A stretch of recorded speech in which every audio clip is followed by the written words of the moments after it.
Dear students, स्वागत है आपका हमारे इस ऑनलाइन चैनल पर, जहां पर आपको पता ही है कि क्लास 12 के जो सिलेबस है उसको हम कवर कर रहे हैं और कोशिश की जा रही है कि जब तक लॉकडाउन का समय चलता रहे, जब तक आपकी स्कूल रेगुलर ना हो, तब तक आपको मैटर प्रोवाइड किया जाए ताकि घर बैठे भी आपका जो समय है वो खराब ना हो और आराम से घर बैठकर थोड़ी बहुत स्टडीज की जा सके। सो बढ़ते हैं हमारे टॉपिक की तरफ। और जैसा कि आपको पता है कि आज हो चुकी है 11 अगस्त और आशा करते हैं कि 11 सितंबर को हम मिल जाएंगे स्कूल में, क्योंकि सितंबर का अप्रोक्सीमेटली सुनने में आ रहा है कि स्कूल खुल जानी चाहिए। अभी तक वैसे निश्चित गाइडलाइंस नहीं आई है, फिर भी ऐसी आशा करते हैं। तो जैसा कि आपको पता है कि हमारा जो टॉपिक है वो चल रहा है कंप्लेंट। किसी को कंप्लेंट करना, इट मींस कंप्लेंट यानी शिकायत। ये हम लेटर पढ़ रहे थे और इसके अंदर मैंने आपको अपनी लास्ट क्लास के अंदर जो हुई थी सैटरडे के दिन, शनिवार के दिन, उसके अंदर मैंने आपको एक तो चर्चा कर दी थी इसके फॉर्मेट के बारे में।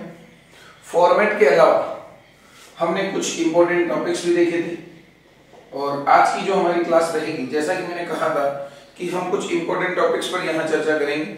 सारे टॉपिक्स क्योंकि अनंत टॉपिक होते हैं कंपोजिशन के अंदर, फिक्स नहीं होते, फिर भी हमारी कोशिश होती है कि ज्यादा से ज्यादा मैटर यहाँ करवाया जाए। तो आज की जो ये हमारी क्लास होगी उसके अंदर हम करने जा रहे हैं स्कूल रिलेटेड कोई भी ऐसे कंप्लेंट लेटर्स।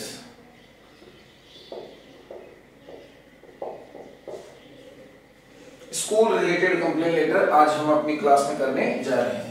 जैसा कि आपको पता है कि ये सब जो क्वेश्चन है वो क्वेश्चन नंबर पूछा जाता है 14 और मैक्सिमम मार्क्स जो होंगे वो होंगे 7।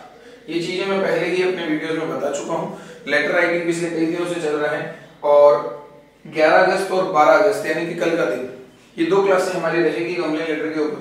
कोशिश करूंगा कि ज्यादा से ज्यादा 5 से 10 टॉपिक आपको बोर्ड पर मैं बता सकूं ताकि एक आइडिया मिल सके आपको कि अगर इसके अलावा भी आए तो हम क्या क्या कर सकते हैं। तो आज की जो हमारी क्लास रहेगी वो रहेगी स्कूल रिलेटेड प्रॉब्लम्स के ऊपर। मान लेते हैं कि आपकी स्कूल में कोई प्रॉब्लम है जिसकी शिकायत आप अपने स्कूल के संबंधित अधिकारी यानी कि डायरेक्टर या प्रिंसिपल को कर रहे हो। तो ऐसे कौन कौन सी इश्यूज हैं, पहले ध्यान दीजिए। स्कूल रिलेटेड इश्यूज का यहाँ अर्थ मुद्दे, मामले। अब देखिए क्या क्या हो सकता है। मैंने यहां लिखा miserable condition of the classroom, ये दिया जा सकता है। सेम इसी का सेकंड है miserable condition of the school building, यानी पूरी स्कूल इमारत का ही जो दृश्य है वो काफी खराब हो रखा है। आप कह सकते हैं ना कि बिल्डिंग काफी ज्यादा टूटी फूटी है या बिल्डिंग में काफी प्रॉब्लम्स है। तो हैवी रेन्स का मामला हो सकता है, मानसून वैसे भी चल रहा है, हैवी रेन्स के कारण हो सकता है heavy rains has caused several damage to it, भारी वर्षा ने इस पे काफी ज्यादा क्षतिग्रस्त किया, वो इस तरह की दिक्कतें हो सकती हैं। तीसरा जो यहां बता रहा हूं वो है मिजरेबल, विशेष अगर स्थिति दी जाए, विशेष इमारत या रूम का नाम लिया जाए, कंडीशन ऑफ द लाइब्रेरी। और इसी प्रकार से इसी का एक और है, ये दोनों एक में ही ले लेते हैं, bad behaviour of the librarian, क्योंकि अब तक जो आया है वो दोनों साथ में ही देते हैं, तो दोनों को हम साथ में पढ़ेंगे, मिक्स करके पढ़ेंगे। तो मुख्य रूप से आपके सामने स्कूल से संबंधित कितने टॉपिक्स दिए जा रहे हैं? 3 टॉपिक दिए जा रहे हैं। इस 3 के बाद में हम आगे करेंगे वो होगा हमारी कॉलोनी से रिलेटेड। कॉलोनी से रिलेटेड क्या क्या प्रॉब्लम, स्कूल से रिलेटेड ये 3 प्रॉब्लम आपको आनी चाहिए, that is sufficient for class 12। Colony के अंदर हम पढ़ेंगे, एक तो यही आ जाएगा miserable condition of the colony, यानी कि कॉलोनी की स्थिति जो है वो काफी दयनीय स्थिति बनी हुई है। इसी प्रकार से अपन इसके अंदर कॉलोनी में जब सेकंड पढ़ेंगे तो इसमें वाइन शॉप का मुद्दा हो सकता है कॉलोनी के अंदर। तीसरा, आप एग्जाम या सेशन आवर के दौरान आपका लाउड स्पीकर का इस्तेमाल, ये भी हम इसके अंदर पढ़ेंगे। इसके अलावा 4th नंबर पर अगर देखा जाए तो हालांकि मिजरेबल कंडीशन में मैं डाल दूंगा, उसके अंदर आता है कि आपके मान लीजिए कि जो ड्रेन्स वगैरह हैं उनमें दिक्कत आ रही है, वर्षा का जो सीजन है, बारिश का सीजन है तो काफी ज्यादा दिक्कतें आ रही है, कचरा वगैरह पड़ा, ये सब उसमें मैं डाल दूंगा। इसमें वो वर्षा वाला भी डालना है और ये मान लीजिए कचरा वगैरह की प्रॉब्लम है, वो सारी इसमें हम कॉलोनी के अंदर डाल देंगे। तो कॉलोनी के जो मेन मुद्दे हैं वो 3 ये हैं, और एडिशनल हम बात करेंगे वो हमारे सेकंड वीडियो में करेंगे। बिल्कुल आपकी बातों को ध्यान में रखते हुए ही वीडियो बनाया जाएगा कि आपने जैसा कि मुझे कहा है कि सर लिमिटेड रहे तो ज्यादा बेटर रहता है हमारे पढ़ने में, तो 2 वीडियोस के अंदर मैं सारे कवर करूंगा। तो बढ़ते हैं हमारे फर्स्ट की तरफ।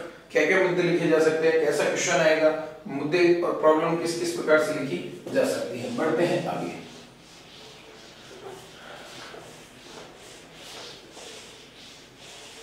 चलिए, तो दोस्तों सबसे पहले वीडियो शुरू करने से पहले, या कह सकते हो कि हमारा जो मुख्य विषय वस्तु है वो लिखने से पहले एक छोटी सी बात जो मेरे दिमाग में आ रही है वो मैं आपको बता देता हूं।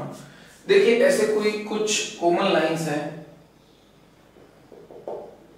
ऐसी कुछ कॉमन लाइंस है जो आप किसी भी मुद्दे को लेकर लिख सकते हो। कैसे और कहां क्यों लिख सकते हैं वो देखिए थोड़ा सा।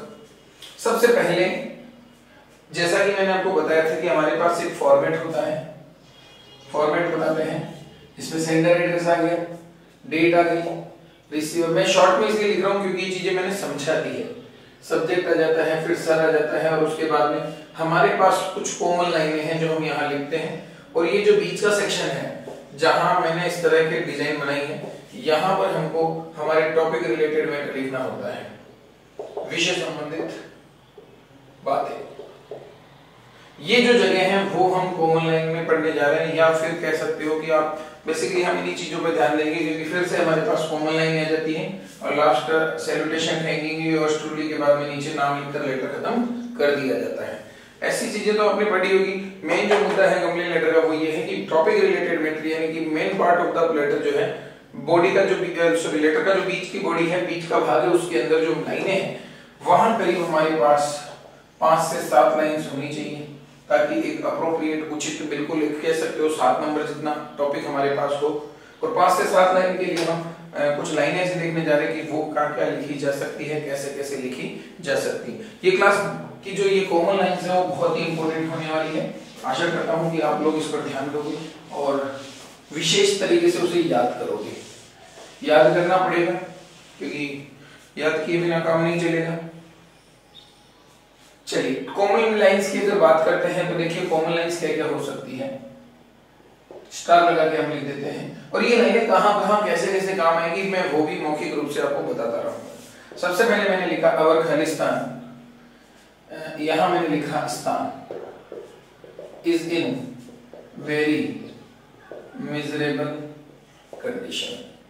ये जो पहली लाइन है वो आप किसी भी जगह लिख सकते हो। फॉर एग्जाम्पल, आपकी कॉलोनी के अंदर वाइन शॉप है जिसके कारण से बहुत ज्यादा दिक्कतें हैं, तो आप लिख सकते हो साहब उस वाइन शॉप के कारण से हमारी कॉलोनी बहुत ही दयनीय स्थिति में बनी हुई है। आप स्कूल के लिए लिख रहे हो तो आप यहाँ स्थान का नाम डाल दोगे, और school building is in very miserable condition. आप क्लासरूम के लिए लिख रहे हो तो आप लिख सकते हो our classroom is in very miserable condition. आप हॉस्पिटल के लिए लिख रहे हो तो लिख सकते हो our city hospital is in very miserable condition, our public garden is in very miserable condition. तो स्थान का नाम देकर ये जो लाइन है वो कॉपी करेंगे। मैंने कहा कि 5 से 7 लाइनें हमें चाहिए, तो एक लाइन तो आपके पास बन गई, कोई दिक्कत नहीं होनी चाहिए। Our library room is in very miserable condition. अगला देखिए, there are heaps of garbage here, यहां कचरे के ढेर पड़े हैं। heaps of garbage, कचरे के ढेर। देखिए, आप क्लासरूम की शिकायत कर रहे हो तो क्लासरूम की शिकायत में लिख दो कि कचरे के ढेर पड़े हैं, कचरा पड़ा है क्लासरूम।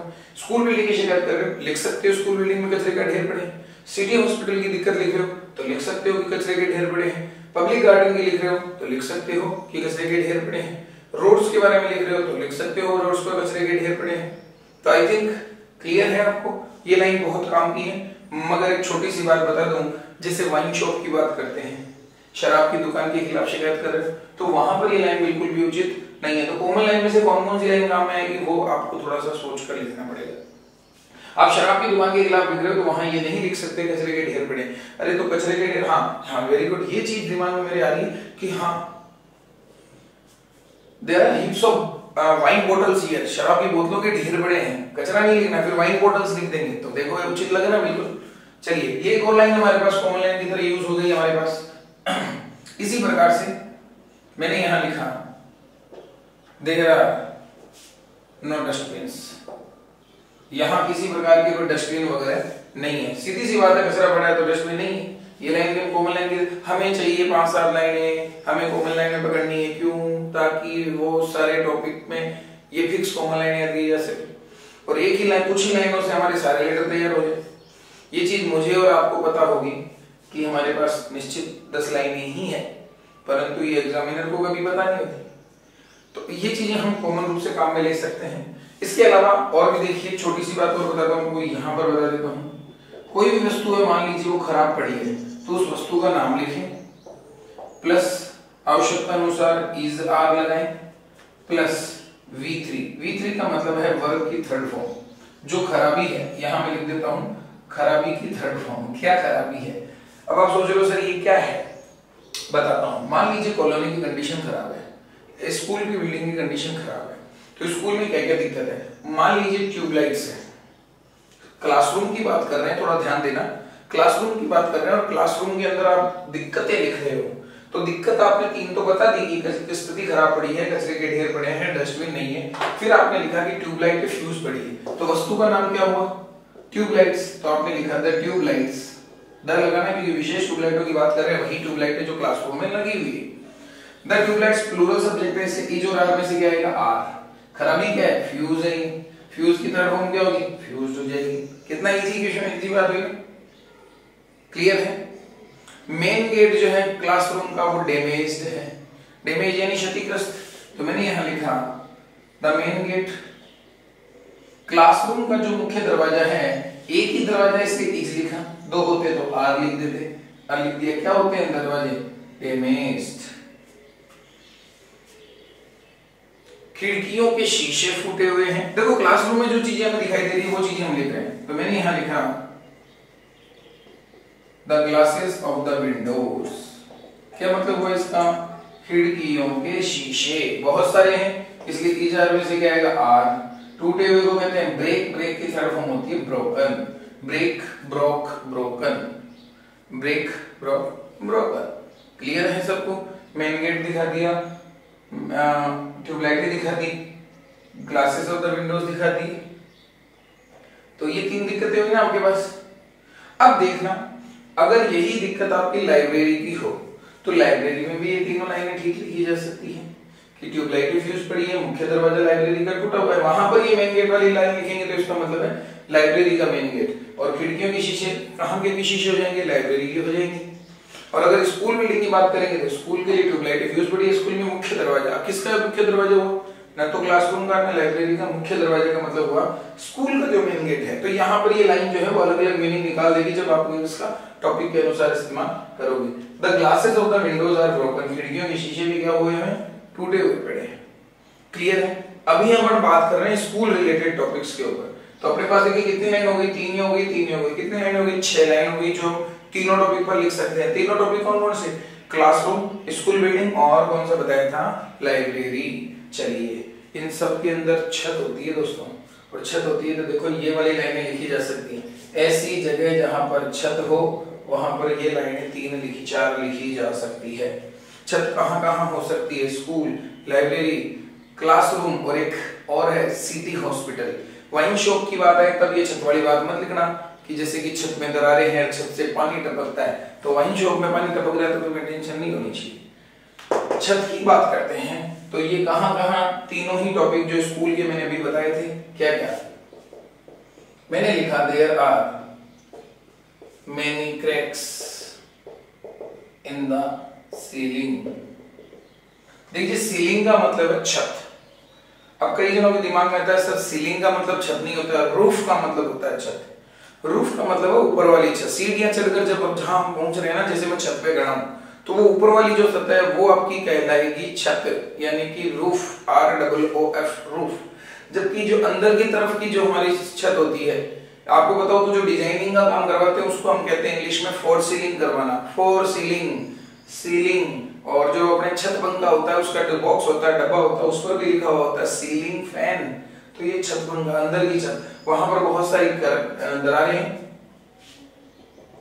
इन रेनी सीजन, वर्षा ऋतु में, वाटर लीक्स, ये लाइन ऊपर की है, ध्यान रखना, लीक्स थ्रू देम, पानी उनमें से टपकता है। इट लॉक्स हियर, ये यहाँ इकट्ठा होता है। इट स्मेल्स वेरी बैड, ये बहुत ही बदबू देता है। इट इनवाइट्स, ये आमंत्रित करता है मलेरिया एंड डेंगू। तो देखिए कितनी बढ़िया बात है कि छत जहां होगी वहां 5 लाइनें होगी।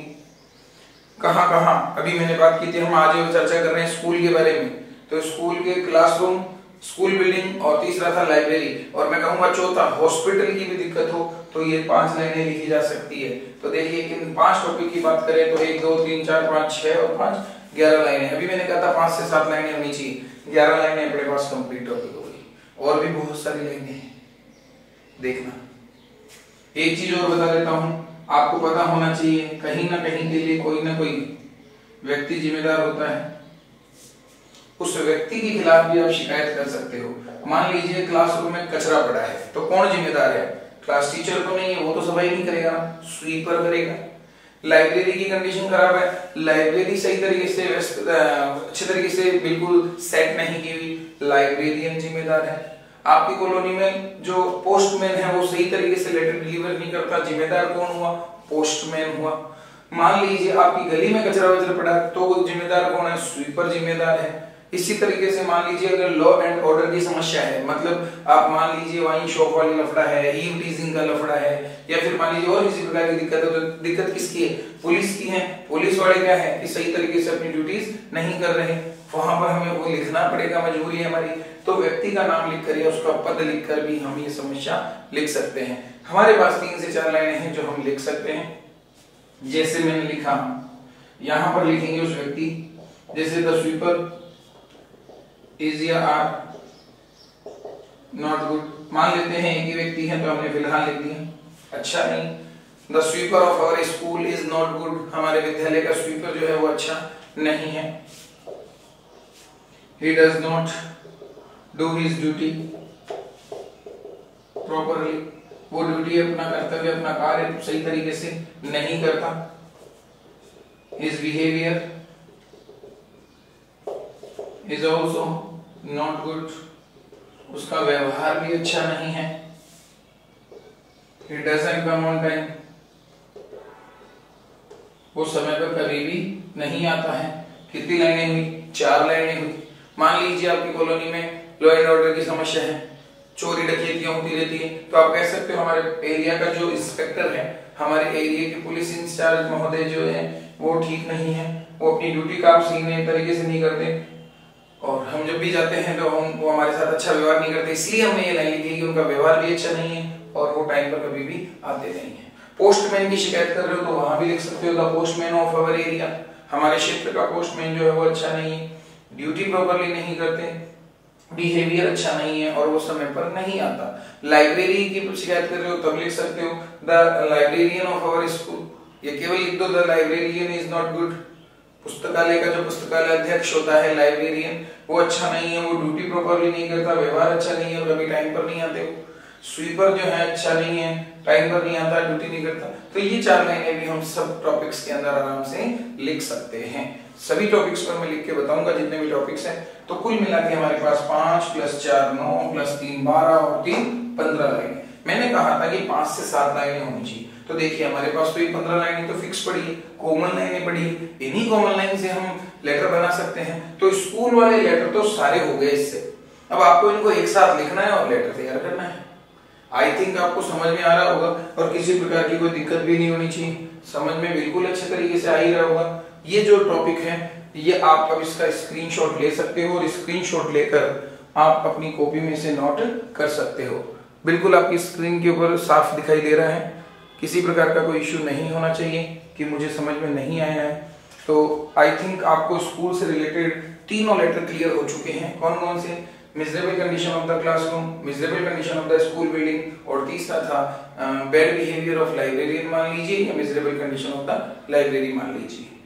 तो स्कूल से रिलेटेड तीनों टॉपिक के लिए 15 लाइनें तैयार है तुम्हारे पास। इन्हीं 15 लाइनों से तीनों टॉपिक क्लियर कर सकते हो, अलग अलग याद करने की आवश्यकता नहीं है। ये आपको और मुझे पता है कि हम तीनों ही टॉपिक एक जैसे लिख रहे हैं। समझ में आ रही है ना? ये चीज सीक्रेट है, सीक्रेट ही रहने दीजिए। कि दूसरा लेटर है तो क्या करेंगे, एक साथ 2 लेटर पूछ ले, दोनों एक सेम लिख देंगे तब तो दिक्कत है। लेटर एक ही पूछेंगे तो कोई इश्यू नहीं। तो आप इसे फटाफट अपनी कॉपी में नोट कर लीजिए। और अब अभी की क्लास में मैं आपको एक क्वेश्चन करके बताऊंगा और एक क्वेश्चन मैं आपको दूंगा। क्लियर है आपको? आपको अपने हिसाब से भी उसमें कुछ लाइनें ऐड करनी है। Is it clear now? I think problem has been resolved. So let's move on a question. Example जरूरी है ताकि आपको पता चल सके कि किस तरीके से पूरा प्रॉपर फॉर्मेट के अंदर हमें ये काम करना है। तो आई थिंक इतना क्लियर हो चुका है आपको, कोई दिक्कत नहीं होनी चाहिए इसके अंदर।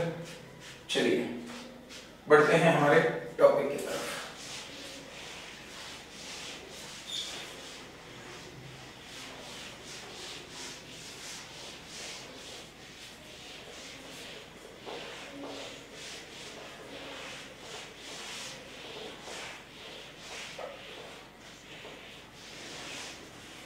ओके दोस्तों, तो स्कूल रिलेटेड जो टॉपिक्स थे उसके बारे में मैंने तीनों के बारे में चर्चा कर दी है। अभी एक क्वेश्चन करके देखेंगे।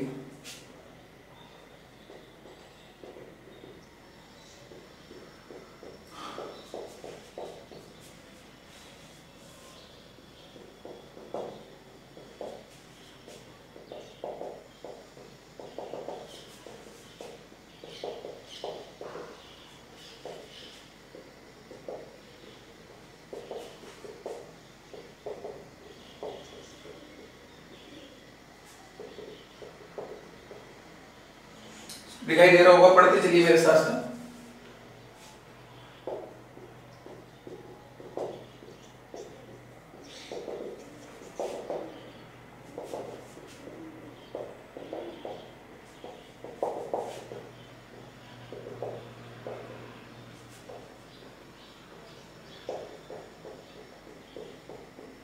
ये लीजिए, अलग अलग नहीं करवा रहा मैं, तीनों साथ में करा रहा। एक क्वेश्चन मैं आपको दूंगा जो आपको कर करना होगा।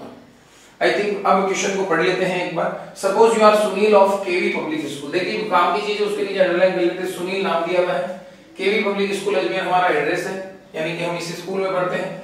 Right a letter to your principal. आपका ये लेटर जो है वो लिखा जाएगा प्रिंसिपल महोदय को। कंप्लेन करनी है आपको, कंप्लेनिंग अगेंस्ट किसके खिलाफ? The miserable condition of the classroom. यहाँ स्कूल बिल्डिंग भी हो सकता था, यहाँ लाइब्रेरी भी हो सकता था। तीनों एक जैसे हैं तो मैंने अलग अलग नहीं करवाया, एक नहीं करवा दिया है। सबसे पहली बात हम यहाँ आंसर वाला नोट डालेंगे, और जैसा कि आपको पता है हमें इस लाइन का ध्यान रखना है विशेष। चलिए जितना लेटर यहाँ आ जाएगा इतना कर लेंगे, रिमेनिंग पार्ट हम यहाँ करेंगे। यहाँ मतलब कि नेक्स्ट पेज के ऊपर। इस कभी कॉपी के ऊपर 2 लाइन मत खींच देना बीच में कि आधा इधर और आधा उधर में। ये कंप्लीट हो जाए उसके बाद दूसरे पेज की तरफ बढ़ेंगे। तो सबसे पहले बढ़ते हैं दोस्तों हमारे इस प्रश्न के उत्तर की तरफ। तो सबसे पहले क्या लिखा जाता है? राइटर एड्रेस, लिखने वाले का पता। तो सुनील है, इसी स्कूल में पढ़ता है, इसी स्कूल में लेटर जा रहा है। क्लियर है? तो आप क्या करो, इसको थोड़ा सा इस तरीके से हम लिखेंगे, एग्जामिनेशन हॉल, और गांव का नाम यही डालो। कौन सा डाला हुआ? अजमेर। इस तरीके से डाल दो। घर का एड्रेस सब पेज में लिखना सर, घर का एड्रेस डाल सकते हैं, डाल दो, कोई दिक्कत वाली बात नहीं। सर इसी स्कूल का एड्रेस डाल सकते, डाल दो, कोई दिक्कत नहीं। इसके बाद डालेंगे डेट। दोस्तों आज तारीख हो गई 11 अगस्त, आई थिंक सो 11 अगस्त ही है, तो मैंने यहाँ लिख दिया अगस्त 11, 2020। इसके बाद आएगा अगले वाले का, जिसको हम लेटर भेज रहे हैं उसका पूरा पता होना चाहिए। पद, संस्था और गांव, 3 चीजें हैं। पद किसको भेज रहे हो? प्रिंसिपल को। तो पदों के नाम से पहले द आर्टिकल का यूज होता है, तो द प्रिंसिपल। कहाँ रहते हैं ये प्रिंसिपल महोदय, कौन सी स्कूल के हैं? तो हमने लिख दिया केवी पब्लिक स्कूल, और गांव का नाम है अजमेर। तो अब अजमेर यहाँ लिखोगे तो कॉमा लगा के लिखना पड़ेगा, नीचे तीसरी लाइन में लिखे, अच्छा लगेगा। ये हो गया केवी पब्लिक स्कूल अजमेर। इसके बाद आता है दोस्तों सब्जेक्ट। सब्जेक्ट मैंने लिखा to complain against the miserable condition. ये यहाँ पर दोस्तों लाइन खत्म हो गई है, और लाइन खत्म हो गई, अभी भी रह रहा है ऑफ द क्लासरूम, 3 शब्द रह गए। अगर यहां से लिखोगे तो दैट विल बी रॉन्ग, ये थोड़ा सा गलत होगा। तो आपको कहां से लिखना होगा, सब्जेक्ट का अगर रिमेनिंग पोर्शन रह जाता है, इट मींस रिमेनिंग जो पोर्शन है, शेष बचा हुआ हिस्सा है, वो हमेशा वहीं से शुरू करो जहां से आपने सब्जेक्ट शुरू किया है। तो condition of the classroom, I think आपको समस्या क्लियर हो चुकी होगी। इसके बाद किसको लिखा जा रहा है, प्रिंसिपल महोदय को, तो एक ही व्यक्ति है, तो हमने लिख दिया सर। अब आप लिखोगे इसमें वही कॉमन लाइनें जो मैंने सैटरडे को आपको बताई थी, as a responsible member of the, no, responsible student of the, remember वाला बात कब लिखनी है, जब कॉलोनी की समस्या हो। As a responsible student of the school, विद्यालय का एक जिम्मेदार स्टूडेंट होने के नाते, it is my duty, it is my duty, ये मेरा कर्तव्य है, टू ड्रॉ, खींचना, योर काइंड अटेंशन, आपका दयालुता भरा ध्यान, टुवर्ड्स द, की तरफ, किसकी तरफ, towards the miserable condition of our classroom, किसकी तरफ आपका ध्यान खींचना चाहता हूं, हमारी क्लासरूम की कंडीशन की तरफ। यहां से दोस्तों मैंने बताया था कि यहां पर टॉपिक लिखने के बाद आपको पैराग्राफ छोड़ना है, आपने सिर्फ एक बार ध्यान खींचा है। अब आप एक छोटा पैराग्राफ दोगे 5 से 7-8 लाइन का, उसके अंदर हम अपनी तमाम दिक्कतें यहाँ लिखेंगे। बोर्ड पूरा क्लियर हो रहा है और आई थिंक पूरा बोर्ड इस्तेमाल किया जा सकता है। तो यहाँ पर आपको ध्यान देना होगा, यहाँ टॉपिक लिखने के बाद नीचे की तरफ एक पैराग्राफ हम लिखेंगे, वो लिखेंगे हमारी प्रॉब्लम के बारे में। ये तो आप लिख ही चुके होंगे, हमारी कंडीशन क्लासरूम की क्या है, वो बहुत ही खराब पड़ी है। यहाँ से बताना शुरू करेंगे, जैसे मैंने यहाँ लिखा, there are heaps of garbage in our classroom, हमारी कक्षा में क्या पड़े हैं, बहुत सारे कचरे के ढेर पड़े हैं। इससे थोड़ी देर पहले मैंने आपको जितने भी कॉमन सेंटेंस बताए थे, वो कॉमन लाइंस जो है वो अलग अलग पॉइंटों पे मैंने लिखी थी, यहाँ पॉइंटों में नहीं लिखना है। बीच का एक पैराग्राफ बनाना है 5 से 7-8 लाइनों का, जिससे कि आपका टॉपिक अच्छा लगे। यहाँ पर आपको पॉइंट टू पॉइंट बात नहीं लिखनी है, यानी कि पॉइंट डालकर अलग अलग लाइनों में काम नहीं करना है। कंटिन्यू फ्लो के साथ एक पैराग्राफ, एक कहानी की तरह आपको कंटिन्यू चलना है। हीप्स ऑफ गार्बेज पड़े हैं हमारी क्लासरूम के अंदर, मैंने यहाँ लिखा, देयर आर नो डस्टबिन्स, यहाँ किसी प्रकार के डस्टबिन्स वगैरह नहीं है। इसके अलावा आपने दिक्कतें बताई कि क्लासरूम में क्या क्या दिक्कत है, तो मैंने यहाँ लिख दिए, वही कॉमन लाइन में यूज कर रहा हूँ क्योंकि वही कॉमन लाइन मैंने अभी बताई थी। जैसे कि मैंने यहाँ लिख दिया कॉमन लाइनों में से ही कि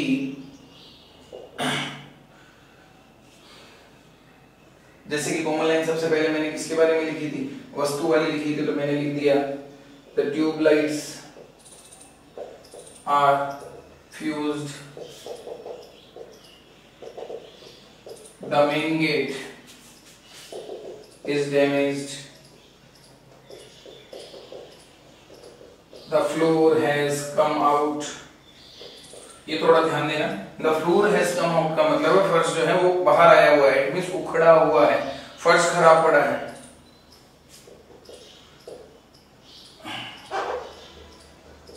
The glasses of the windows, यहाँ 5 लाइनें थी हमारे पास, ध्यान रखना। The glasses of the windows are broken, फिर हमारे पास 4-5 लाइनें थी जिसमें 1-2 लाइनें लिख सकते हैं। In rainy season, water comes through them, वर्षा ऋतु में पानी उसके अंदर से आता है।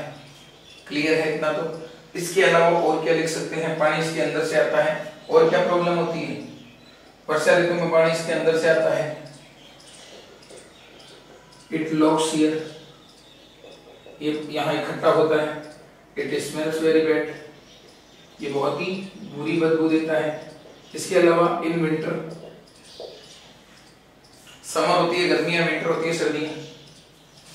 द स्टूडेंट्स, यहाँ कर देता हूँ कंटिन्यू, द स्टूडेंट्स जो है, ये लाइन भी कॉमन में नहीं लिखी थी तो आप लिख सकते हो, शिवर ड्यू टू कोल्ड, सर्दियों में बच्चे ठंड से कांपते हैं। अगर यही लाइन हॉस्पिटल में होती तो बच्चे नहीं होते, वहां हॉस्पिटल में होंगे पेशेंट्स, तो लिखेंगे in winter the patient shiver due to cold. Shiver का मतलब होता है कांपना, ट्रेम्बलिंग होना, बच्चे ठंड से कांपते हैं। इसके अलावा the sweeper of our school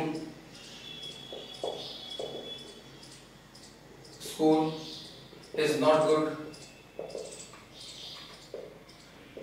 He does not do his duty. He does not do his duty properly. वो अपनी ड्यूटी को सही प्रॉपरली ढंग से नहीं करता।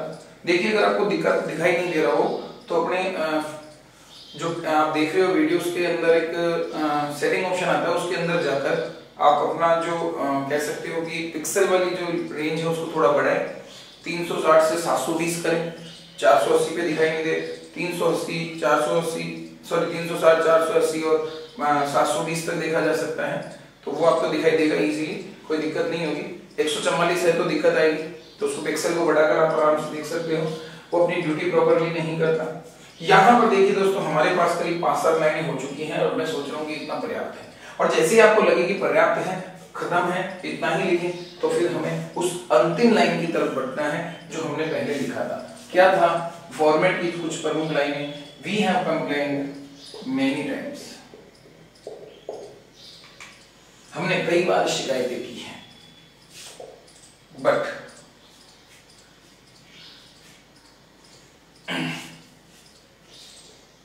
no fruitful results has come out of, no fruitful result has come out of it। ये line मैंने थोड़ा चेंज कर दी है फॉर्मेट से। आप वो भी लिख सकते हो, we have complained many times but the conditions are same. पर आपके बार मैंने जैसा कि पहले ही प्रॉमिस किया था कि अलग-अलग तरह में लिखूंगा। No fruitful result has come out of it. No fruitful result, किसी प्रकार का फलदायक परिणाम नहीं निकला इससे। इट मींस किसी प्रकार का कोई फायदा नहीं हुआ इससे, शिकायतें तो की। Please look into the matter. अब थोड़ा हमें स्पेलिंग में दिक्कत आएगी, इमीडिएटली स्पेलिंग जगह थोड़ी दिक्कत, IWMEDIATELY and do the needful, और जो भी नीडफुल हो मतलब आवश्यक लगे वो कार्यवाही करें। इसके बाद हमने लाइन छोड़ दी है, खत्म है मामला। इसके बाद हमें एक लाइन छोड़नी है, टाइम बीइंग में लिखना है, फिर लाइन छोड़नी है, हमें लिखना है योर्स ट्रूली, और लास्ट में नाम आएगा हमारा खुद का, और प्रश्न के अनुसार हमारे पास नाम है सुनील। अगर ये दिखाना चाहिए कि सुनील कौन है तो आप यहां लिख सकते हो, जैसे कि मैंने यहां लिखा कैप्टन 12th A। लिखाना चाहे तो लिखा सकते हो कि स्कूल सॉरी कैप्टन है, यानी कैप्टन मतलब मॉनिटर, कक्षा 12th A का वो मॉनिटर है। आप चाहो तो अपने क्लास का सेक्शन लिख सकते हो, कोई इश्यू नहीं है उसके अंदर, इस तरीके से लिख सकते हैं, या केवल नाम के साथ भी खत्म किया जा सकता है। तो ये है बेटा आपका टॉपिक जो आपने किया है कंप्लेन लेटर का। ये टॉपिक जो है वो है measurable condition of the classroom. जैसा कि मैंने आपसे कहा था कि हमारा जो ये वीडियो होगा वो केवल क्लासरूम के टॉपिक्स पर डिस्कस करता हुआ होगा, और आपके बोर्ड पर सारा कंप्लीट दिखाई दे रहा है। और फिलहाल इसको आपको इसका स्क्रीनशॉट लेकर आप अपनी नोटबुक में नोट कर सकते हो। और अब आज की क्लास का अंतिम और लास्ट प्रश्न मैं आपके लिए छोड़ रहा हूँ। कई बच्चों के मेरे पास रिप्लाई आते हैं व्हाट्सएप के अंदर, उन्होंने मेरे पास रिप्लाई भेजे हैं, और जो भी प्रॉब्लम्स होती है मैं उनको वापस सॉल्व करके भी देता हूँ कि ये प्रॉब्लम है, ये नहीं है। फोटो खींचे और उसको भेजे, जैसे अपलोड करें मेरे पास। कमेंट सेक्शन में कर सकते हो तो वैसे देख लीजिए, वरना फिर मेरे पास डायरेक्ट आप व्हाट्सएप भी कर सकते हो अपना आंसर। सो व्हाट्सएप नंबर मैंने पहले भी दिए थे, ये है, स्क्रीनशॉट लेके आराम से लिख लें, कोई दिक्कत वाली बात नहीं है। व्हाट्सएप करें मुझे अपना आंसर, प्लस अपना नाम लिखना ना भूलें उस लेटर के अंदर, ताकि मुझे पता रहे कि फला स्टूडेंट्स ने मेरे पास रिप्लाई भेजे हैं। Okay, let's proceed on the question. तो दोस्तों आशा करता हूँ आपको ये लेटर समझ में आया होगा, और 3 in 1 कह सकते हो इस लेटर को। 3 in 1 का मतलब हो गया कि हमने कुछ कॉमन लाइनें तैयार की और उसी से हमारे 3 लेटर तैयार हो गए। 3 लेटर कौन कौन से तैयार हुए? स्कूल रिलेटेड टॉपिक तैयार हुए। कौन कौन से? पहला कौन सा था? Measurable condition of the classroom. दूसरा कौन सा था? Measurable condition of the school building. तीसरा कौन सा था? Measurable condition of the library, या फिर कह सकते हो bad behaviour of the librarian. तो bad behaviour of the librarian हो तो भी आप उसको लिख सकते हो, किसी प्रकार का कोई दिक्कत वाली बात नहीं है। ये क्वेश्चन आप लोगों के लिए रहेगा। सपोज, चलिए ये हटा देता हूं, मैं डायरेक्ट लिख देता हूं, सब आप अपनी इच्छा से लिखना। Write a letter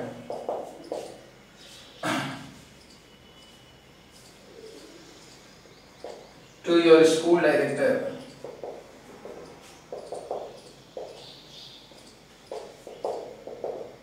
complaining against the bad behavior of the librarian। Librarian जो है स्कूल का, वो उसकी तो व्यवहार अच्छा नहीं है, उसमें कई सारी चीजें लिखी जा सकती है। टाइम पर नहीं आता, he does not open the library on time, library time पर नहीं खोलता। he does not issue us books, देखिए he does not open the library on time, वह टाइम पर लाइब्रेरी नहीं खोलता। he does not issue us books, वो हमें बुक्स इशू नहीं करता। इसी प्रकार से मान लीजिए न्यूज़पेपर स्टैंड नहीं है लाइब्रेरी में, तो ये लाइन भी लिखी जा सकती है, there is no newspaper stand here.